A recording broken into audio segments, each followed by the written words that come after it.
kahraman arkadaşımız halkımızın yaşayış durmuş derecesini yukarı götürüldüğünü gözünü tutup rahmet haklarının, pensiyalarının, devlet kömek pullarının, talip ve dinleyici haklarının yukarılandırılmayı feshetmeyi bir teklif ediyoruz.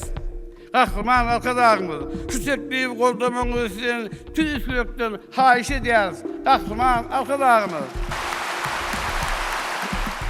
Tırşıklandırılacak serişler olsa yurdumuzu minnan beylekisi östürmeye, beyleki vacip uğurları bölüktürülse hassa talabalık olur.